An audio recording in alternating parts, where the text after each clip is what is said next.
소리를 내면서 울어요. 대표적인 불만족스러운 울음이에요. 하품을 하는 시그널을 보였죠? 약간 스트레스 시그널이기도 합니다. 안녕하세요, 포근상담소. 이번에도 고양이 문제행동과 관련돼서 솔루션을 준비했습니다. 고양이 둘을 두고 있는 집사예요. 문제행동을 보이는 것은 둘째인데요, 거실이나 부엌에서 우렁차게 소리를 내면서 울어요. 그 작은 머리로 대체 무슨 생각을 하는 걸까요? 포근상담소 도와주세요. 내용을 보면은 이제 가장 큰 문제는 과도한 울음 같아요. 왜 울까? 그래서 우는 거와 관련돼서 여러 가지 보호자님이 행동도 해보고 무시도 했는데 또 불구하고 여전히 운다. 포인앤더 분이 보내주신 사연 속 고양이의 울음은 도대체 어떤 감정 상태고 어떤 상황을 표현하고 싶은 건지 제가 솔루션을 진행해 보도록 하겠습니다.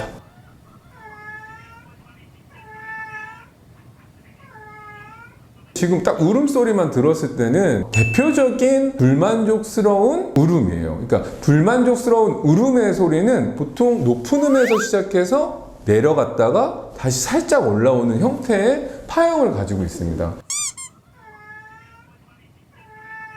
감정적으로 뭔가 불만족스러워, 불안해 라는 울음소리를 내고 있는 것으로 판단이 돼요. 그러면 저희가 이 상황에는 왜 불만족스러운 울음을 가졌을까? 라고 하는 부분에 대해서 보호자님이 환경을 직접 저희가 체크할 수 있는 시간을 한번 가져볼까 해요. 여보세요? 예, 안 그래도 창민이가 요즘 좀 문제행동을 한다고, 많이 운다고 얘기를 해서 지금 환경을 먼저 좀 봐야 될 것 같아서 딱 보이는 게, 와, 창민이의 눈빛이 심상치 않은데? 일단 화장실 위치가 약간 긴장감을 유발할 수 있는 위치긴 하네요. 왜냐면 화장실이 이렇게 마주보고 있으면 이게 볼일을 볼 때 다른 애도 이렇게 볼 수가 있거든요. 이게 각도를 좀 틀어놓는 게 중요할 것 같아요. 지금 창민이 옆에 있는 화장실을 오른쪽으로 한 90도 정도 돌려놓는 게 훨씬 좋을 수 있어요. 이런 식으로요? 네, 맞습니다. 그래야지 이게 좀 긴장감이 더 유발될 수 있거든요. 다른 환경 좀 보여주시겠어요? 창민이가 어디서 주로 쉬어요? 네. 여기가 제일 좋아하는 캣타워, 저기 세 번째 칸? 네. 그리고 여기 창문, 여기서 제일 많이 놀고요. 아, 네. 여기 스트레치볼, 여기서. 아, 네. 동생분 저기 네. 공식창고. 아, 진짜. 그렇네. 그거 좋아해요. 네네. 제가 봤을 때는 요 캣타워 위치를 조금 더 돌리면 좋을 것 같아요. 이게 지금 벽에 붙어 있기 때문에 창가 쪽으로만 바꾸셔도 도움이 될 것 같아요. 아, 네, 좋네요, 훨씬. 그러면 올라가기도 편하고 좀 괜찮은 것 같아요. 그러면 막 이렇게 이상하게 운다라고 하는 거는 언제부터 그런 거예요?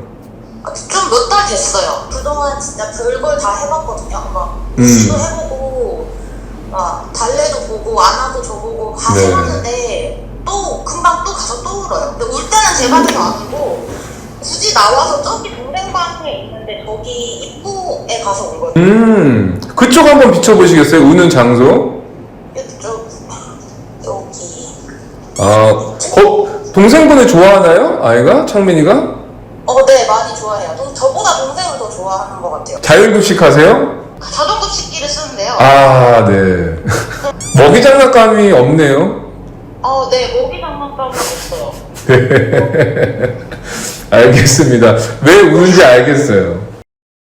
보호자님하고 지금 영상통화하면서 봤는데 많은 분들이 알면서도 못하는 것들이 좀 눈에 띄었어요. 인간 중심적으로 생각을 하다 보면 내 편의를 위해서 하는 것들. 가장 먼저 눈에 띄었던 거는 화장실이 나오는 출입구예요. 이 출입구가 마주보고 있는 상황이면은 마치 문 열린 상태에서 앞 사람의 화장실 볼일을 보는 거를 쳐다보고 있는 상황, 이런 것과 비슷하기 때문에 약간 각도를 틀어주는 것만으로도 안정감을 줄 수 있다는 거죠. 얘가 어느 장소에서 이 울음소리가 발생하는지를 보여주신 건데, 창민이의 울음이 대부분 부엌 쪽, 거실, 특히 동생분의 앞쪽에서 발생하고 있다는 거죠. 근데 보면은 캣타워가 위치가 되게 괜찮아요. 좋은데 부엌 쪽, 그리고 동생 방 쪽 그쪽 공간도 좋아하는 것 같아요. 근데 그쪽에는 올라갈 수 있는 수직 공간이 좀 부족하다라는 생각이 들었습니다. 그래서 그 공간에도 조금 수직 공간을 만들어주는 게 도움이 될 것 같고요. 근데 거기서 왜 올까?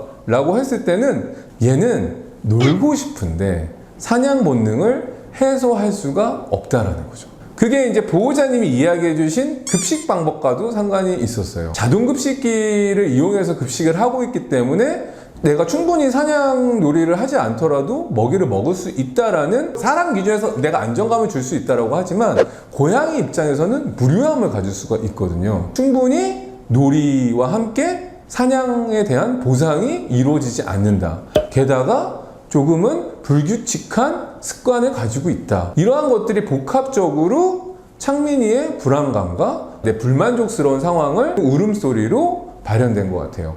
그래서 이러한 상황이 특히나 동생 보호자님이 좋아하기 때문에 특히 그 앞에서 뭔가 동생 보호자님한테 요구하는 상황들이 많았던 것 같습니다. 여자 보호자님이 반응을 하는 거는 원하지 않은 걸 수도 있거든요. 내가 원하는 거는 동생 보호자님을 좋아하기 때문에 이 동생과 놀고 싶어, 나는 여기서 사냥놀이 하고 싶어 라고 이야기하는데 이 에너지가 해소가 안 되고 있었던 거죠. 보통 처음에 불만족스럽다고 바로 불만족스러운 표현을 하지는 않아요.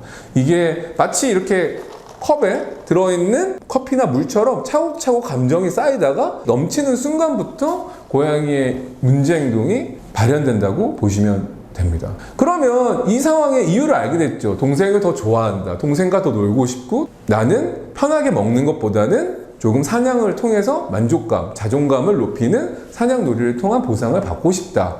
그 공간이 그쪽이었으면 좋겠다. 라고 지금 표현을 하고 있는 것으로 보여요. 그럼 앞으로 어떻게 해야 되냐? 보호자님은 이것저것 많이 하셨다고 하는데 일단은 환경적인 부분부터 자동급식기를 제한적으로 쓰시고 대신에 먹이 장난감이나 얘 사냥 본능을 해소할 수 있는 환경을 좀 더 만들어 주시는 게 중요하고요. 보통 놀이라고 하면은 꼭 상호놀이만 생각하시는 분들이 많아요. 근데 상호놀이뿐만이 아니라 뭐 보물찾기나 보호자님 외출해 있는 동안 얘가 간식이나 사료를 찾아서 먹을 수 있게끔 하는 동기부여도 주시고 상호놀이를 하면서 보상, 기본적인 교육을 하면서도 보상, 어떤 신뢰를 쌓는 교육도 같이 진행을 하시면 좋지 않을까 싶네요. 이러한 교육 세션을 하루에 두세 번 한다고 하면은 아침, 저녁, 주무시기 전에 이렇게 3번 이상은 해야 되거든요.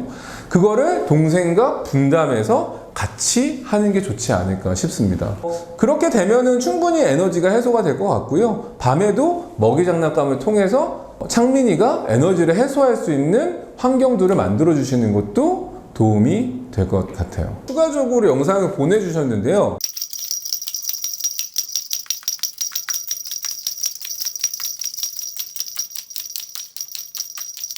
창민이의 경우에는 지금 장난감을 앞에서 흔드는데 여러 가지 시그널들을 얼굴로 보여줬어요. 첫 번째는 하품을 하는 시그널을 보였죠. 하품 또한 조금은 자신의 안정감을 위해서 하는 행동이고요. 코를 좀 핥는다던가 이런 것들도 내가 잡고 싶지만 못 잡아서 좀 스트레스를 받고 있다라는 약간 스트레스 시그널이기도 합니다. 근데 이제 입을 쩝쩝거리는 거는 좀 다를 수도 있어요. 치아 문제가 없다라는 전제에서 과도하게 입을 쩝쩝거린다던가 입을 다신다던가 침을 흘린다던가 입 주변을 계속 핥는다던가 이러한 것들은 안면통증 증후군이라고 해서 하나의 강박적인 행동으로 좀 볼 수 있고요. 지금 영상 속에서 창민이는 보호자님이 열심히 흔드는 이 낚싯대에 반응을 하면서 잡고 싶다라는 약간 흥분도, 그 다음에 약간의 긴장감, 스몰 스트레스 시그널들을 보이고 있기는 한데 과도하게 입을 쩝쩝거리는 행동은 혹시 본인도 모르게 나오는 행동이기 때문에 치아 문제가 없는지, 치아 문제가 없다면 얘가 너무 스트레스를 받는 건 아닌지를 확인하실 필요가 있을 것 같아요. 항상 고양이들이 보이는 문제 행동은 한 부분만 보고 판단을 할 수는 없고요. 이렇게 가족 구성원, 보호자님의 상황, 환경, 고양이의 이러한 문제 행동이 오기까지의 기승전결이 있기 때문에 이런 맥락적으로 상황을 봐야지만 정확하게 고양이가 어떤 문제를 갖고 있는지, 어떻게 해소할 수 있는지 도움이 될 것 같습니다. 오늘 저희 포근상담소 벌써 3회까지 왔는데요. 오늘 내용이 도움이 되셨다면 이 포인핸드 채널 구독과 좋아요, 알람 설정해 주시고요. 또 많은 내용 고민 보내주셔서 또 다음에 만났으면 좋겠습니다. 안녕.